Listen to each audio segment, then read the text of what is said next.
What if supporting small companies wasn't just for investors, but for all of us? Consumers, partners, creators, and communities. This is Alpha Wolf Impact. We're not here to argue politics or labels. We're here to lift up builders, small businesses, and innovators creating products and services that solve real problems, not just feed the next trend. We spotlight under-the-radar companies that fill a need, not just a want, create jobs and support families, make life a little safer, smarter, cleaner, more environmentally friendly. I'm Tim Weintraub. Alpha Wolf Impact isn't just a stock-picking site.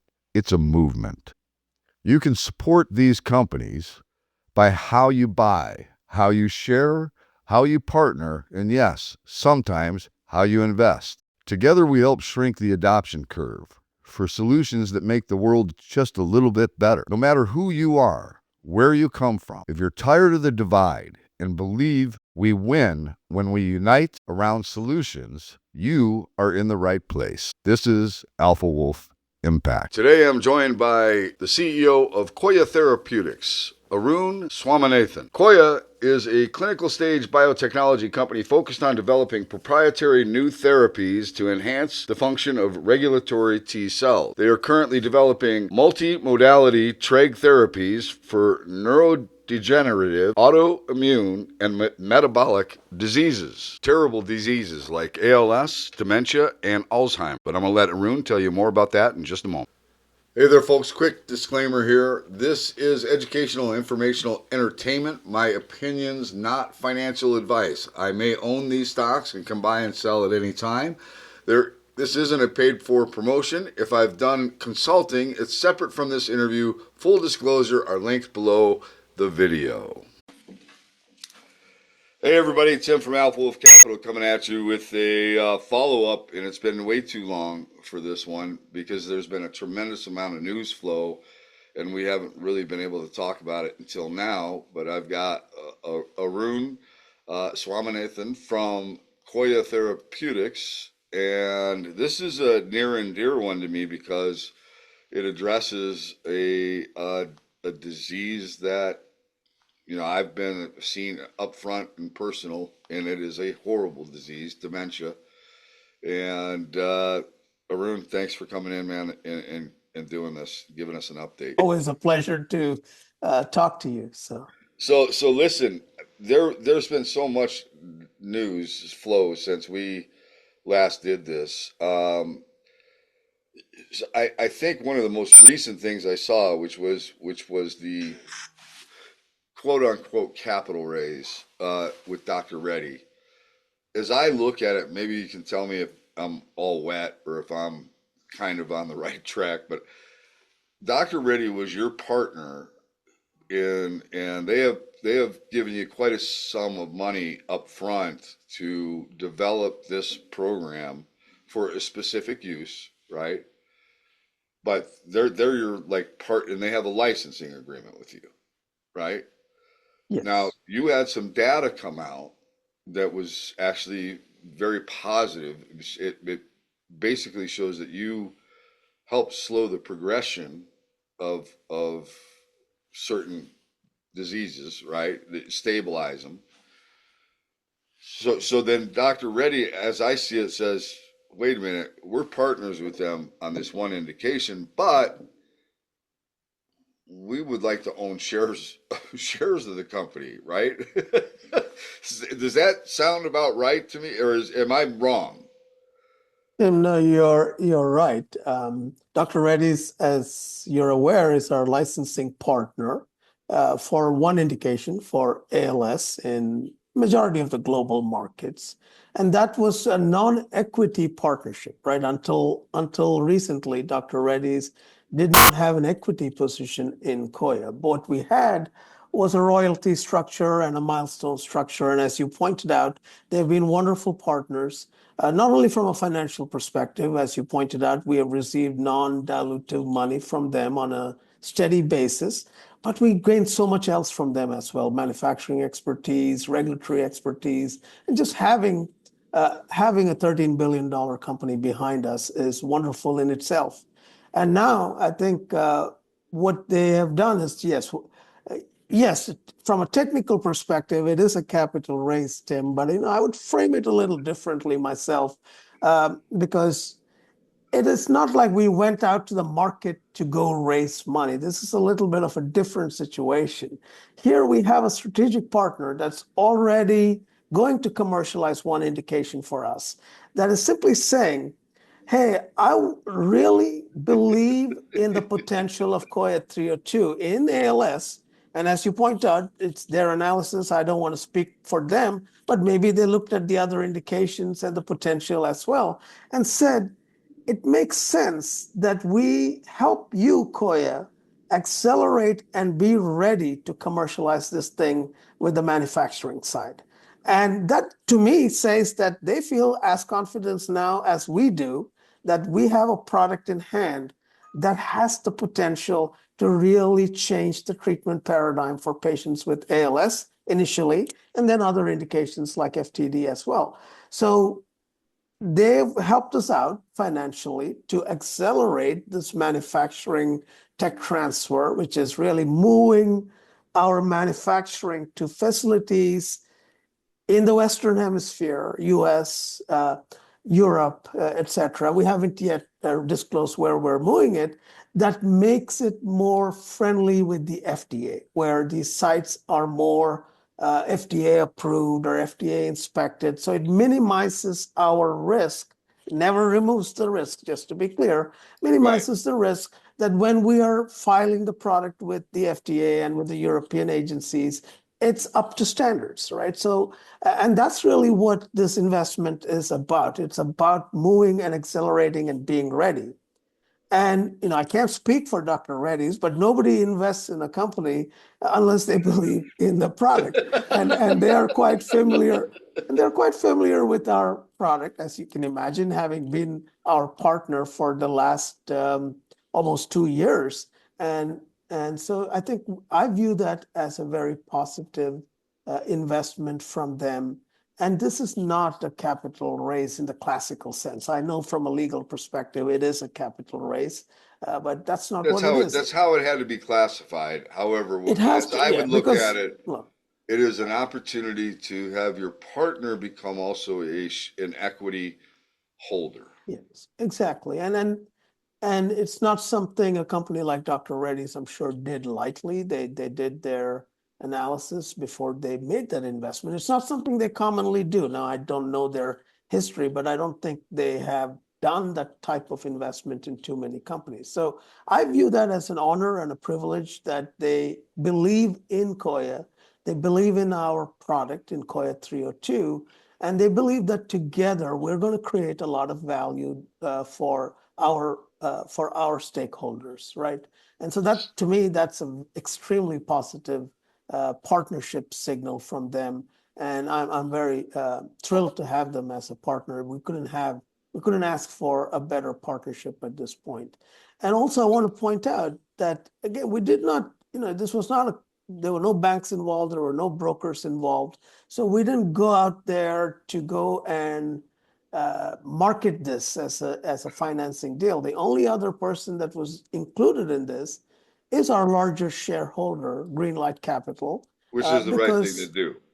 which is the right thing to do. So exactly. So this was not something where we said, let's go raise a lot of money. This was more of a, hey, we had an opportunity to accelerate our commercial readiness because So we're feeling Dr. bullish. Reddy wanted you to Yeah. be ready. To correct. Yeah, that's I like the pun there. I don't know if that was intended, but exactly. Dr. Reddy's wants us to be ready, and we want to be ready. And we are both feeling confident that it makes sense that we have a path forward.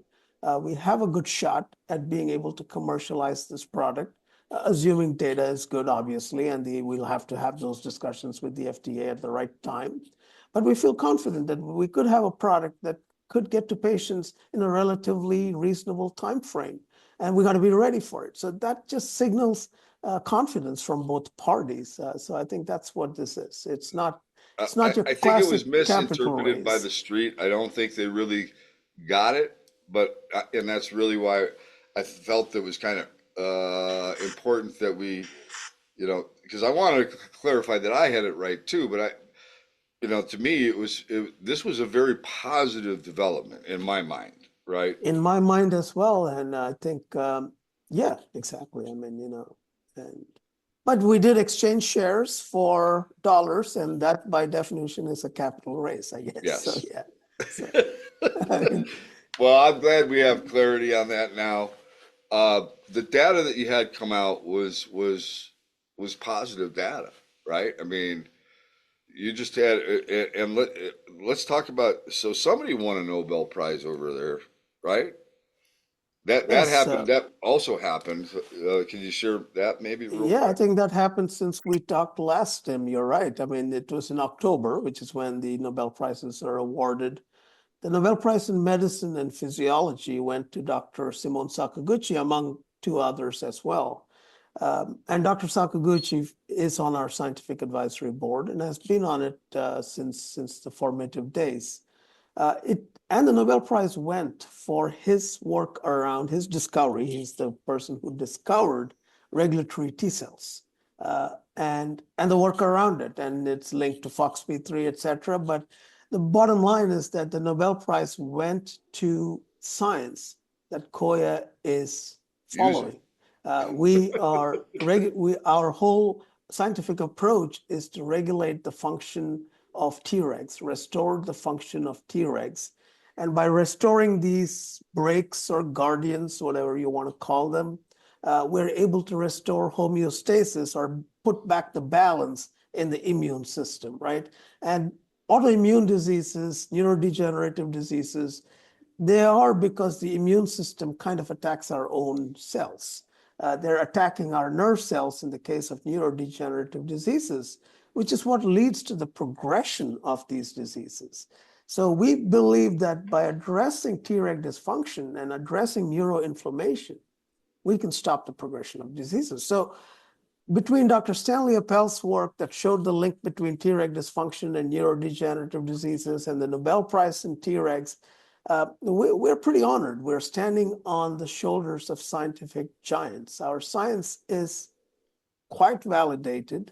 I mean, I don't think anything gets more validating than the Nobel Committee saying this is good science, and regulating and discovery of Tregs was an important turning point in the history of scientific inventions and discoveries, right? That's basically essentially what they're saying. Dr. Sakaguchi framed Tregs in 1997, if I recall right. So it's been 18 years since Tregs were first identified as a group of cells that can regulate the immune system both favorably and unfavorably. And what we're trying to do is to make them favorable. So the science is strong. Our approach is we have done everything to reduce risk through every step, right? We're using a combination approach. If you listen to the experts in this field, and it's not just us, if you listen to people in external communities at the CTAD meeting, which is a big dementia meeting, a lot of experts, including the Alzheimer's Drug Discovery Foundations, were emphasizing the importance of combination approaches because dementia, as you know well, Tim, I know you have personal connection to it. It's a complicated disease. It's not like a viral infection where you know what is causing the disease. It's that virus. You get rid of the virus, you get rid of the disease. Dementia is more complicated. It's not one thing. So just turning one thing off or turning one thing on may not be enough. You got to kind of come at them at a few different angles, and that's exactly what we do. We come at it from different aspects of the immune system through our combination of low-dose IL-2 and CTLA-4 Ig. Right, so that's them. And then the data you talked about, we've got data from multiple investigator-initiated trial. All of them show the same consistent thing, which gives us confidence. We hit the target we say, which means we restore these brakes, right? We keep these brakes functional. We keep the Tregs functional. And it seems to translate, small number of patients, so we cannot make a claim but what we do see is that in these small group of patients, progression of disease seems to stabilize or stop. ALS, frontotemporal dementia, we've seen that in in 2 diseases now. And when Treg function was restored, we saw that in Alzheimer's disease as well. So that's what gives us confidence. So these 3 things together, if you ask me, we keep adding evidence that our approach is real. So when people ask me, do you feel good that your clinical trial in ALS is going to be positive? Number one, our first response is, I don't know. A clinical trial is a clinical trial. But here's why we feel confident that the probability is good for both regulatory and technical success. It's because of all this evidence. The science lines up, the data lines up. There's really no reason to believe, based on the science, that it won't have some kind of positive impact on patients. And what we've seen, if that holds, we're going to have a pretty remarkable positive impact on patients, but that only time will tell. So I don't want to make any promises that we can deliver that data. That's why we do a well-controlled randomized trial. So Right. All right. So the funds that Dr. Reddy provided, that enables you to create more sites for the studies. now this particular investment, so the funds they've previously provided to us in a non-dilutive manner, that's what supports our ALS clinical trial, which is ongoing. It has 20 sites in the US already up and running. So this is just really our first full month of the trial, and things are going well. We should have 4 to 5 Canadian sites coming on board probably in the next month. We just got the Canadian clearance to do so. So that funding that we have been receiving from Dr. Reddy's in a non-dilutive manner primarily goes to support the conduct of this study and kind of covers that. This investment that came recently is to support the manufacturing transfer from where we currently do it to a more established site, to a place where we think it'll be a commercially ready product at that point, with a better regulatory strategy. So that's Okay. kind of what we're doing, is we're trying to get, it's called a tech transfer. It's just exactly what it means. It's a technology transfer. We transfer it from where we're making it now to a site that has some FDA history, right? FDA inspections, FDA approvals, which then increases our odds that the product coming from there will be acceptable to the standards of the FDA, the European authorities, so on, which is what we want, because we want to be commercial ready when our data reads out. And if the data is good, we don't want our commercial product to limit us from launching. So that's what this is. This is about de-risking that, and that's what this investment is being used for. So, Which is very strategic. exactly. Right. Right. Okay. So, what else does Arun have that you're excited about? Anything? Well, we are very excited with the progress of our All-Stars trial, which is the phase 2b trial in ALS. That's something that is moving along well. We will have some official updates for the market at the right times when we hit certain milestones in recruitment. We expect to complete recruitment in the second half of 2026, and have guided that we are projecting a top line in the first quarter of 2027. And then depending on the data, of course, assuming the data is good and supports a conversation with the FDA, we will have the conversation with the FDA and see if there's a path forward to file for approval and get the product on the market as efficiently as we can. Now, all that, of course, we're going to have to wait to see the data and have the discussions with the regulatory authorities before we can guide to any of that. But that's what we're getting ready for. And that was partly why we are accelerating some of these tech transfer manufacturing activities for one of our components, to make sure that everything is a go, everything is ready and buttoned up by the time we get to that point. The second thing we are excited about is the frontotemporal dementia indication, right? The FDA gave us a green light right after the holidays, essentially, to move forward with our planned phase 2A study in patients with frontotemporal dementia. So we expect to start that trial. It's going to be a randomized double-blind control trial later this year. And we'll update the market as we get closer to the start of that study. We're working with top doctors, top opinion leaders on this study. FTD, as Tim, I think you're aware, is a horrendous disease. There's nothing out there for these patients. They deteriorate in quality of life pretty rapidly. They, you know, have major cognitive and behavioral changes. And it really affects not just the patient, but it affects the family. The family doesn't recognize who the patient has become in many cases. Of course, there are some celebrity type of news around this lately, so people probably are aware of it.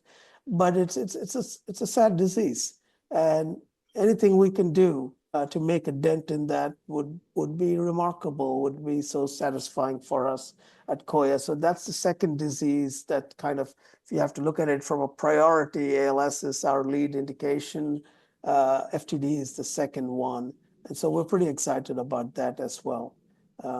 Yeah, so those are the two things that I think are So very exciting. that helps you also with Alzheimer's, right? Exactly, because FTD is a form of dementia. Alzheimer's is the leading form of dementia. FTD has some overlaps with Alzheimer's, and FTD has some overlap with ALS. It's kind of that disease that kind of falls between. There's some common genetic elements that drive both ALS and FTD, so they have some overlap there.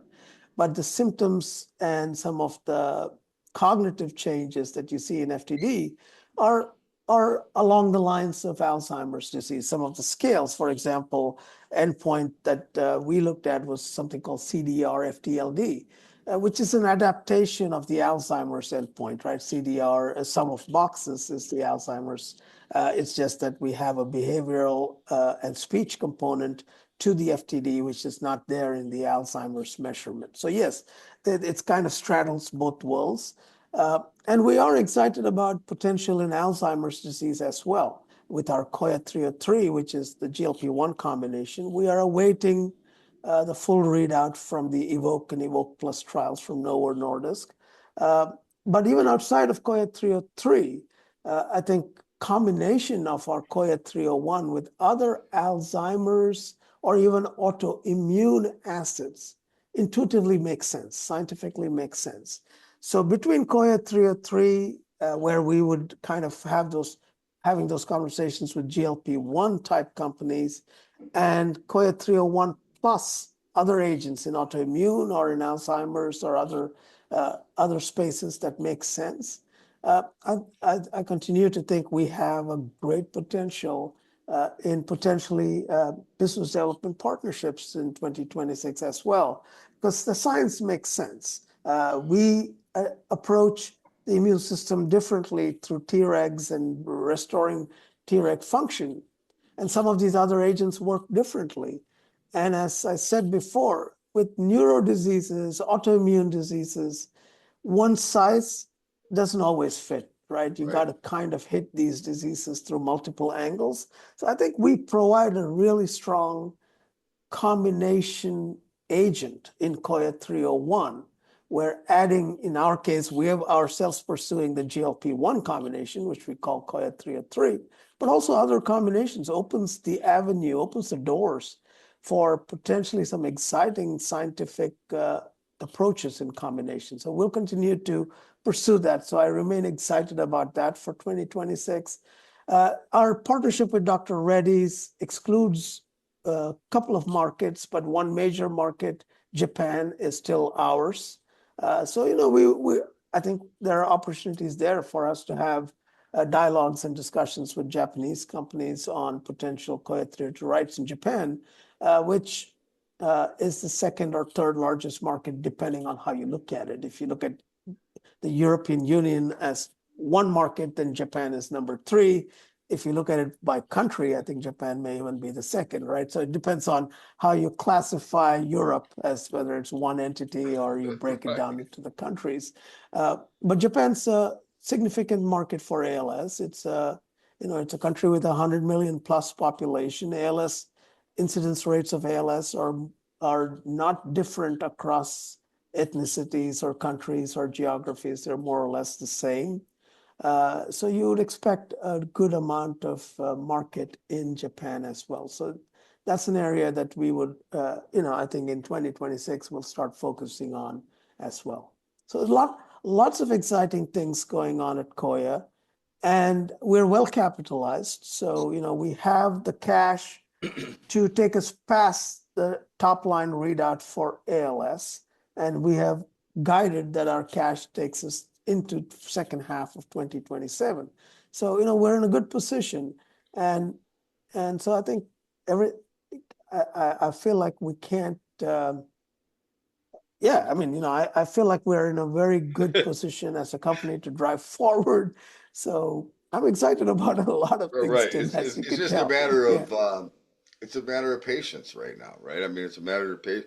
You're planning for everything that you can plan for without having a Yeah. specific outcome yet, but We it we we certainly looks are good. we're planning for everything, and I hope the market acknowledges, at least I feel like we have. We The one thing I think I'm proud of the Coya team is that we have done what we say we will do to the market. I mean, That's We've always delivered. We tell you we're so going to important. start the trial, we start the trial. We tell you that, hey, we have a chance at, a new indication, we've delivered. There have been some things in 2024 where we had some FDA delays, but that was out of our control. But, in the end, it worked out to our advantage as well, because we have now completed a lot of the long-term studies that are needed to support the approval of the product. So, in retrospect, that set us up well as well. But I think hopefully people will acknowledge that if you look at what we have guided to, we have generally delivered on those. So Right. And the for the Alzheimer's side of it, I mean, you have Dr. Reddy for dementia, right? The we have Alzheimer's, Dr. Reddy's only for ALS. Yeah, yeah. So, yeah, oh, yeah. ALS. I'm sorry. Only So ALS. that Yes. opens up possibilities with other pharmas for the other things, other Absolutely. indications. The other indications are ours, so we're obviously have the option of partnering it with somebody else, um, keeping it to ourselves. And to me, it's quite simple, Tim. I think, what is going to create the most value for Coya, right, and our shareholders, and because um, there's there's pros and cons to both, to keeping it ourselves and moving it forward. And right now, with something like frontotemporal dementia, I think we can create a lot of value as we go through this trial and complete this trial for the company. So Yep. All so right. there's no rush to necessarily partner off those indications unless they are extremely value creating. So I mean, unless they are value creating, there's no rush to do that. Right. Because And, we and I we and I now I love that thinking, right? Because Yeah, why would you give away the farm early, right? exactly. Yeah. Exactly. Is to Now, if the get value makes sense and we're truly creating value for all our supporters and stakeholders, then absolutely, it's my job to take that seriously and consider it. But the number one driver of that decision will be, are we going to create value for people who have supported us through the journey? If the answer is yes, then absolutely. Yeah. right. So if as I look at the stock, and I told you I play a chartist on weekends, but I'm not really a chartist. Uh, I'm a I've never fundamental heard, guy. by the way, I've never heard that word chartist. I'm going to use that somewhere. Chartist. Okay. Learned something new today. So I look at your chart, and I think what was really interesting is you were building some real support right above the 560, 570 area. You dip down a little bit, but you would find support right around $5 and in 475. But then after this latest capital raise, it seemed like the stock took a hit, and I think it took a hit on just being misinformed, right? So it did what I think is interesting is this all these stocks have price levels. They have price memory of support. So you took out the 475 $5 area, and really was it by accident that it went down and it tagged $4 and literally turned on a dime there, right? That wasn't accidental. There's a lot of support in that area, in the $4 area. Right now, you bounce back up, and I would imagine the market in general is kind of like all over the place right now, right? So you got to pay attention to what's happening in the whole overall market, along with what's happening within your industry. But as I look across the whole space, the whole biotech space, which has been weak for a long time, and it was actually what led the small caps down over the last 5 years. Look, we can't be without biotech. I'm sorry. We need biotech. What has changed a lot in the industry is there used to be the big farmers would buy a biotech, in phase 2, right? Before they get to that's changed. Those dynamics have changed a lot. I think the big farmers are willing to wait and see more data and pay up than to take them early. Would you agree with that? I think that's always been the big pharma wiring. I come from a big pharma background, and big pharma always can afford to wait because they can afford to pay significant premiums if that's what they need. But also, though, Tim, things are changing. Things are getting competitive, where if they wait too long, a lot of big pharmas risk missing out because there are people making moves faster. The patent cliff is real, right? It's real. There's so many big medicines that are coming off patent in the next few years. I mean, just as an example, Keytruda at Merck, Eliquis at BMS. These are multi-billion-dollar drugs that are coming off patent in the next few years. And the big pharma model has always been a mix of their own in-house discovery that brings drugs forward. But for them to fill some of these gaps, usually it is acquisitions or business development deals. That is the card that big pharma usually uses to kind of fill those gaps, right? If they kind of see that they're going to have a gap in revenue or a dip in revenue in 2032, I'm making this up, then they have to do something now. They have to find Right. a product now that is going to fill that revenue gap in 4 years of time, in 6 years of time. It may feel like it's far away, but for you to fill a revenue gap in 6 years, you probably need a phase 2 asset or a phase 3 asset in your portfolio now, right? Right. So I do think that you're going to see more M&A activity where big pharma makes moves where their acquisition model is not, let me take out one big company, but more of a, let me do these strategic acquisitions that are, I don't want to use the word bolt-ons because they kind of minimize those acquisitions, but acquisitions that bring value, but do it with 5 different acquisitions as opposed to one, because through that, the big pharma then also diversifies their portfolio Right. while adding 4 or 5 assets to their pipeline, right? I can see that being the new trend.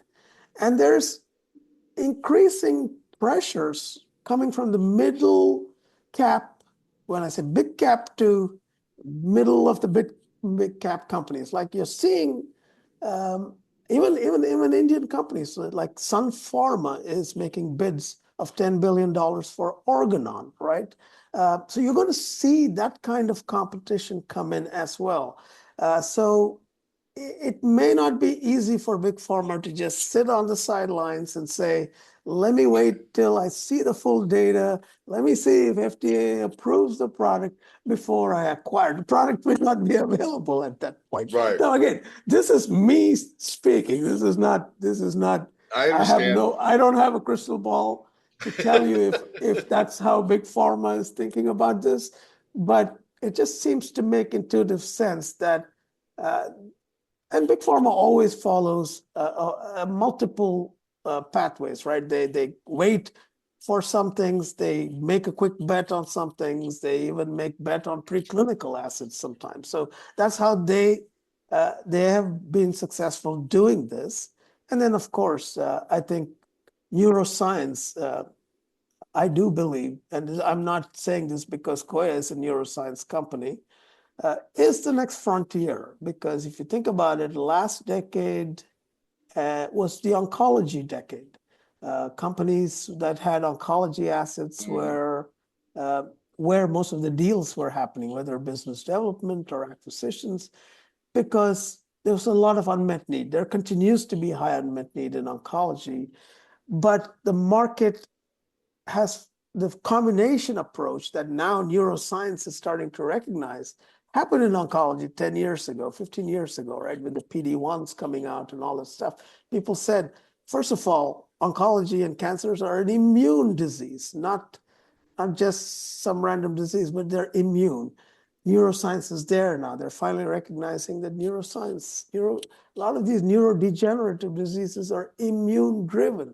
Coya is, I would like to think we're at the forefront of that. So I think you're going to see oncology will always be a hot area because of the high unmet need, and there'll continue to be deals there. But I do think deals in the neuro space are going to increase in 2026, 2027. Now, again, this is my prediction. I'm not an analyst. I'm not, but this is This just is an me. educated, This is my educated personal opinion. Let me right. It's an caveat that. educated guess from personal history, right? Correct. And then I've been in this industry 25 years that I think, yeah, you're Yeah, right. you might know a It's an little bit edu about it.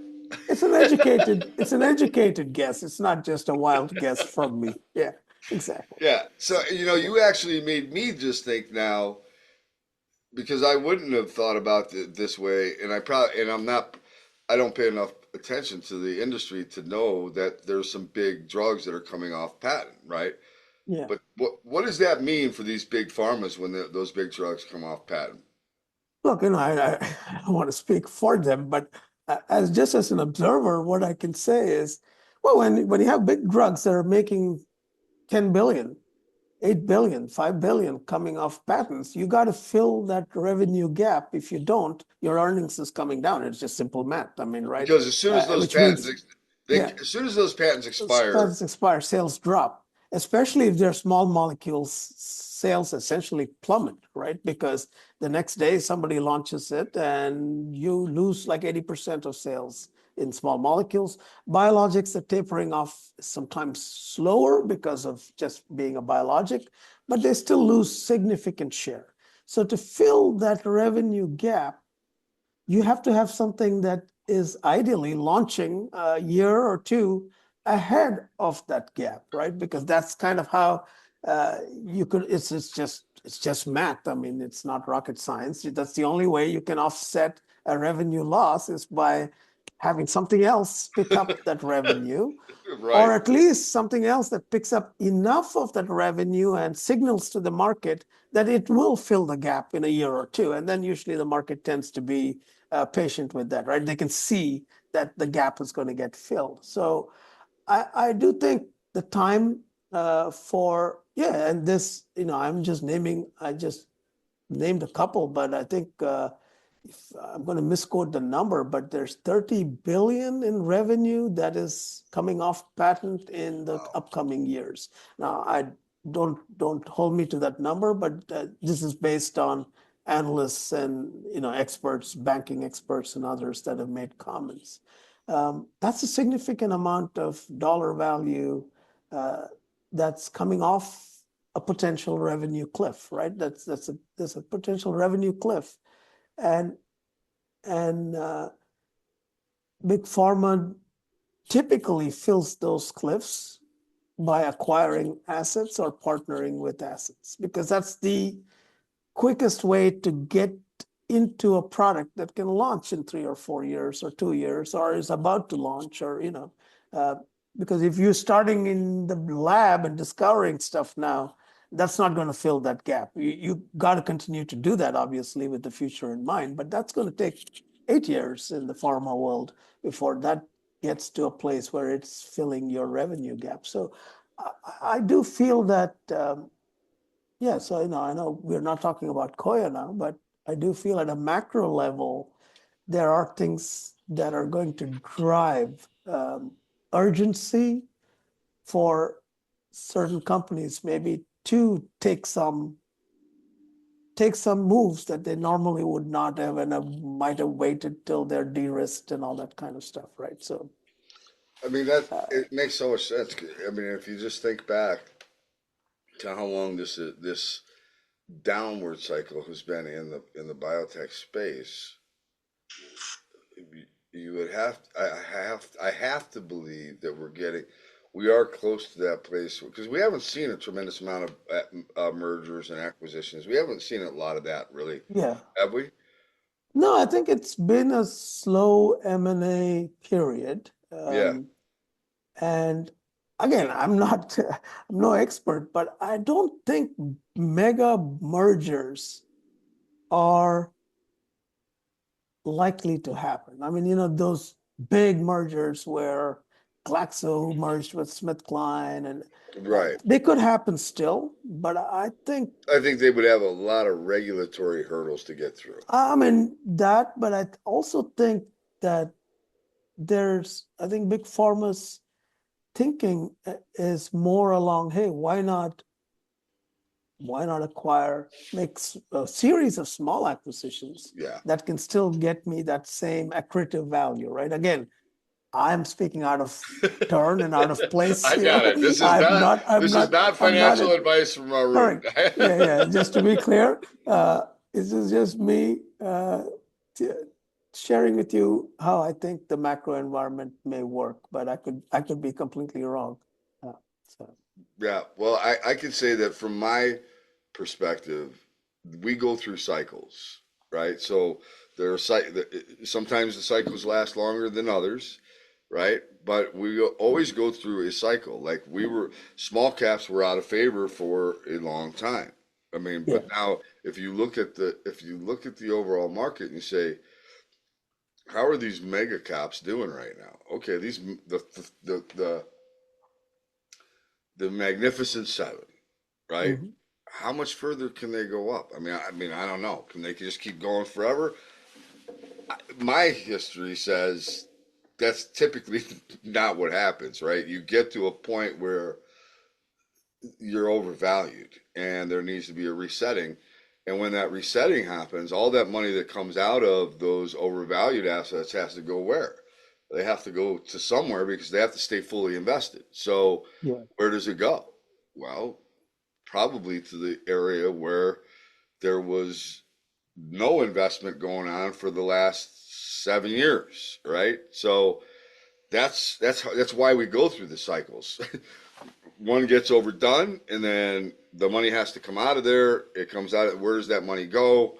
Probably to the area that got ignored for the last 7 years while this was ripping, right? So, and I think we're pretty close to that place now. So it would be smart to be starting looking at companies that are in a favorable area where they could have some interest, which would be perfect for where Koya is today. Not that I want you guys to get bought out anytime soon, because I'd actually like to see more positive data first, right? Yeah. So the number And goes Tim, up. we have a lot of things happening that give me confidence that we are going to create that value, right? I mean, uh, again, I'm going to say the science, the data to date, our execution, all of that lines up where I feel confident that we're going to create value. And more importantly, at the end of it, if we bring something to patients that makes a difference for them, we've created value. Every other value will come. I mean, every other value will come. Financial You are value, everything absolutely else will come. 100% right, right? I mean, if you bring something that benefits humanity, everything else will come after that, Yeah, right? I mean, it's just exactly. there's no question in my mind about that. Yeah. How many shares outstanding fully diluted after the Dr. Reddy thing? Um, After the Reddy's, approximately 23.4 million. How many? 23.4. Yeah, which is nothing, right? So 23.4 million, and that gives Dr. Reddy how much of a percentage of ownership? They're right under 10%. So yeah, so they have, So they're so that's a decent position that they've decided to get in, right? correct. And we feel honored that they have faith and belief in our scientific approach in Coya 302, that they have taken the investment and they are supporting us in the journey to get fully buttoned up and ready when we hope the product gets approved. So we feel that it's pretty validating for us as well, for a partner like them, uh, who understands the science, understands our data, knows more about us than anybody else except us, if you think about it, because they're our partners. And for them to say, look, I believe in this and I want to help you and I want to be part of your journey, that's validating. And then our second largest holder, or our continues to be our largest Also wanted to holder, participate. it also participated, which is another validating point for us, right?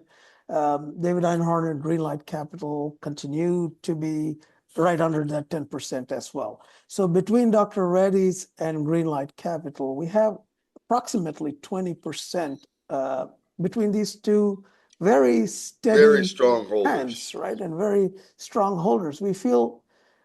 I personally feel privileged that we have these two people backing us, because it shows the confidence they have in our approach, and more importantly, that we're doing something that can meaningfully make a difference for patients, right? Uh, Absolutely. and I think that's kind of important. Uh, and we've had uh, yeah, I think we've had ADDF, the Alzheimer's Drug Discovery Foundation, invested in us over a year ago, as you may recall. So we have some solid validations behind us, right? People like ADDF, people like Dr. Reddy's, people like Greenlight Capital, very, very uh, knowledgeable investors that have taken a position and said, we like and believe in what Coya is doing. That's at least how I read it. And, I feel like I'm honored, but I also know that means I and Coya, we have the pressure on us to keep the balls moving, to keep the chains moving. And that's what we're doing. We keep moving the chains. We're getting close to Super Bowl, not to use football analogies, but I think we have done a good job, and I would love to, and I hear that from our investors and others, that we've done a good job of moving the chains. We are Yep. steadily moving the chains. You've done what you said you're going to We've do. scored. We are scoring along the way, and our hope is, it's not a hope. I think, let me rephrase it. Our belief, based on everything we have done so far and our game plan, is that we should win this game. Why not? I mean, why not? Everything we're doing supports that we will win this game. Biotech is an unpredictable business, so can I promise that? No, of course not. But what I can articulate, hopefully, is to people that why am I saying that I believe we can win? And it's not based on just some, hope. It's based on real data. It's based on the science. It's where science has evolved. It's based on validation from other people, right? It's not just based on one thing. And I hope that is what I'm hoping that people start recognizing about Coya, that uh, all biotech has risk, but Coya's approach does increase our probability of success. Does it guarantee it? What's the next Absolutely not, potential but it data increases. catalyst, Arun? So we will have a lot of data coming on biomarkers in ALS, for example, data from single-cell proteomics in both ALS and Alzheimer's disease. We'll have some additional data from some of those studies that we have previously reported. Now, what they will continue to do, hopefully, the data supporting, is what I just told you, Tim, is that it'll keep building on the foundation of our science, therefore increasing, hopefully, that we keep taking the right steps, that now the ability to believe that we are going to translate this to meaningful clinical outcomes should keep increasing with everything we keep putting out. It's already, in my mind, increased. It should continue to increase. And that's really what I mean by moving the chains, right? That's really what we can do as a company right now, is to continue to move the chains that increase that confidence, not just for investors, but increase that confidence for regulatory authorities, increase that confidence for doctors, for investigators, for patients, for everybody, right? So it's like anything else as we continue to move the chain. Biotech is unfortunately not a place where we can come up with new data every 2 months. It's just not how biotech works, right? So, Right. and I think our investors understand that. And I think we're set up for growth. We're set up for, I think, a good 2026. And then, of course, in 2027, if all things go per plan, we're going to have two significant clinical readouts. Early in 2027, hopefully, our All-Stars ALS top line. And then later in 2027, I mean, we're not going to formally guide to it since we haven't even started the trial, but potentially the FTD readout, right? If we start the FTD trial later this year, that will also read out sometime in 2027. So in 2026, we will have two randomized control trials running, which means that in 2027, if everything goes well, we'll have the readouts from two randomized control trials in two different diseases. Now, that is, in any book, I think, a value-creating runway, right? A value-creating milestones. So, Okay. I mean, look, we can't let this happen again, though, where we go like 5 months without talking. Okay. you let me know, Tim. I will make the time for you any day. I always enjoy talking to you. So. Yeah, I mean, look, I'm very excited about what you guys have going on. I mean, everything that I see, everything is all positive. I don't see any negatives happening here, right? This is all positive stuff. So, I'm excited about the direction that you're heading in, and the fact that the science is kind of back in the story, right? I mean, it's back and that you're on to something, right? Yeah, I think yes, I think you said it well. We're onto something, and and and I feel like what we're onto is going to translate to something meaningful for patients.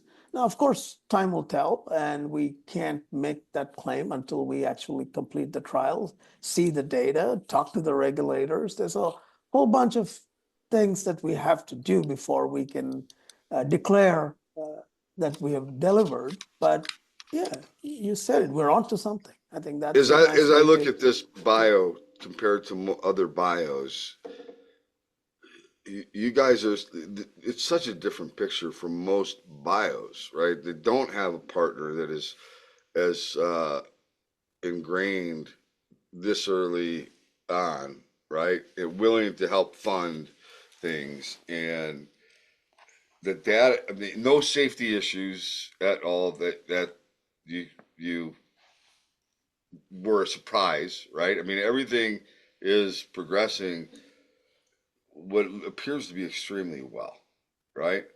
Yes, yeah, we have. I mean, everything is going smoothly, and yeah, we don't expect.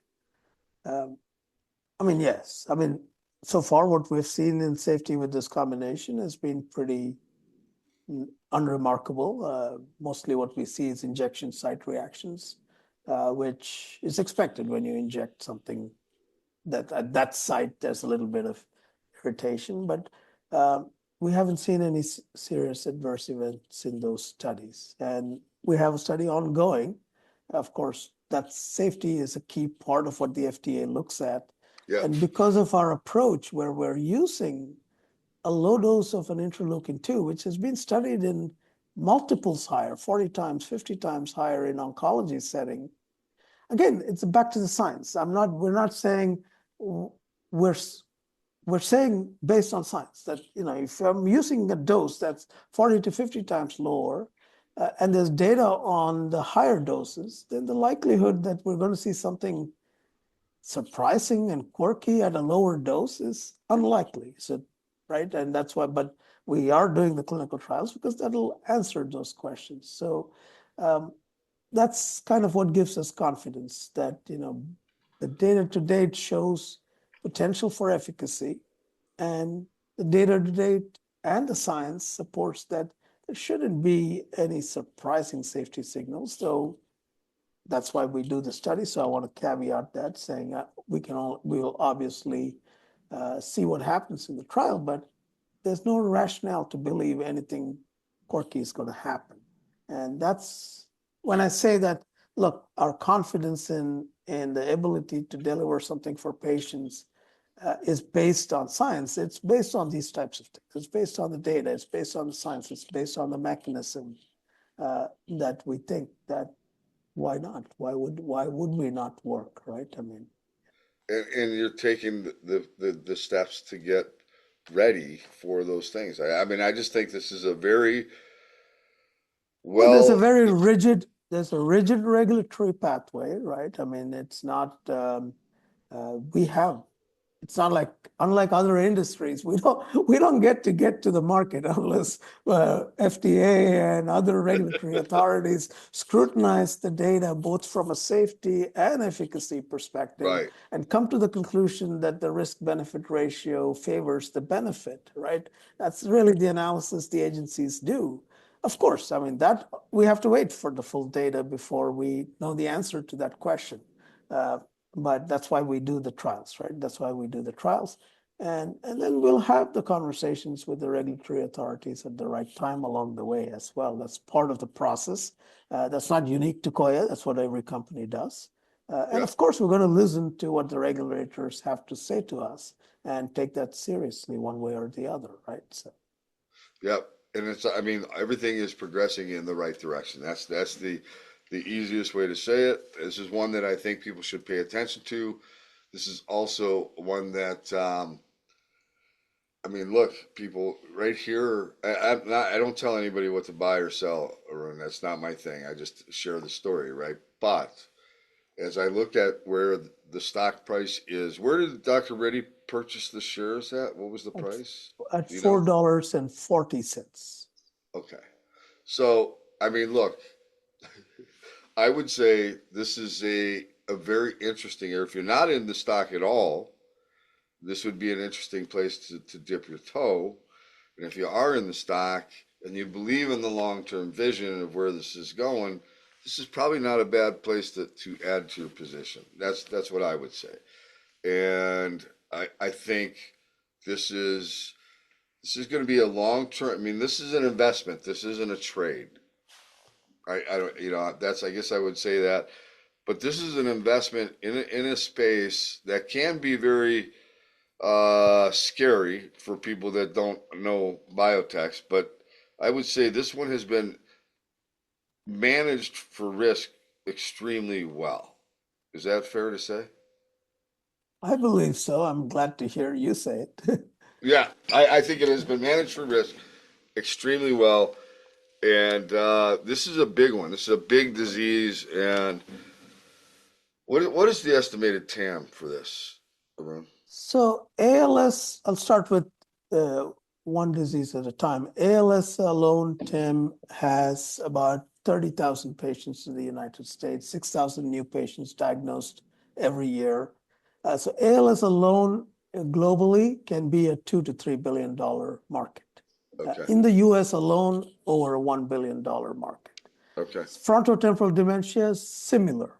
There's really no benchmark for FTD because there's no products in the market, but the number of patients are slightly higher than ALS patients, and the global incidences, if you kind of do the math, they're about the same. So between these two indications, you're talking anywhere from a $3 to $5 billion global market.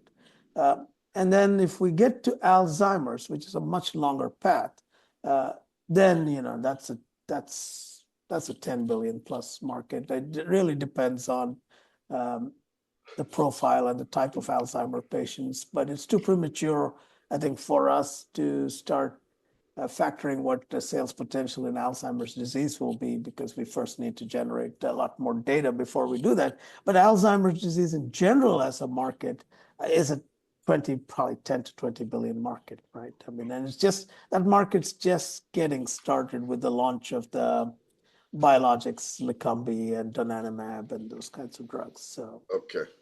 It's still, so you're 3 to 5 billion market is still, that's good enough. I mean, that's a good start, right? absolutely, I think most companies will take that kind of sales forecast, and because these are diseases with such high unmet need, assuming the data is good, I would think that the uptake would be reasonably fast and good as well, right? It's not like a diabetes market where you are competing with so many others. And it's probably, in pharma world, there's commonly you use these terms called add-on markets versus replacement markets. A replacement market would be you either take Tylenol or you take Advil. You don't take both usually, right? So Right. there's a choice. Right. But diseases like ALS and FTD are probably, I mean, right now it's hard to tell, going to be add-on markets, because why not take every drug that works if it's not a safety issue, right? Meaning it's not a one drug is going to replace the other. So there are these nuances in the pharma world. I think ALS will fall more in the add-on type market, meaning already our trial is an add-on trial. We're doing our trial on top of whatever people are taking today, right? We're not trying to replace it. We're saying on top of what people are taking today, our study is designed to show if we're going to do better. Yeah, our study is designed to show if it's going to do better. Whereas there are some markets where it's a replacement. You can't take two blood thinners. You either take one or the other, because taking two is going to be a safety issue, right? So there, the market competes more directly where one product is trying to replace the other. But diabetes is a good example of an add-on market where a lot of times the physician starts the patient on something like a metformin. It doesn't work enough, they add something else, and then they add something else. They rarely take out a drug. I mean, they just keep adding till it finally works for a patient, right? So it's Right. not So, to I mean, not to deviate into another. the other markets, but ALS, FTD, even Alzheimer's, I think are going to behave more like add-on markets where a physician's going to say, well, I seem to be getting this efficacy. Why not add this on top? As long as there's no safety concerns, it may be a way to take. Now, of course, if a single therapy solves the problem, then of course, then that's a different issue, right? Right. Yeah. Right. All right, Arun, thank you so much for doing this, man. I appreciate it. And hold on one second. You feel I missed anything? No, I think I think you covered everything, Tim, and thank you for giving me the chance to talk Okay. to you. It's a pleasure. Yeah. No, I enjoyed it. Hold on a second. I'm going to shut this. Thank you for tuning in to another CEO interview here at Alpha Wolf Capital. Today we had Arun Swaminathan from Coya Therapeutics. I hope you enjoyed today's interview, and if you did, do us a favor, give us a like. How about giving us a share? And while you're at it, make sure you smash that subscribe button. All of those things are very important to us here at Alpha Wolf Capital, and we appreciate you taking time to do that. Till next time, stay safe. Alpha Wolf Capital wishes you the very best of success.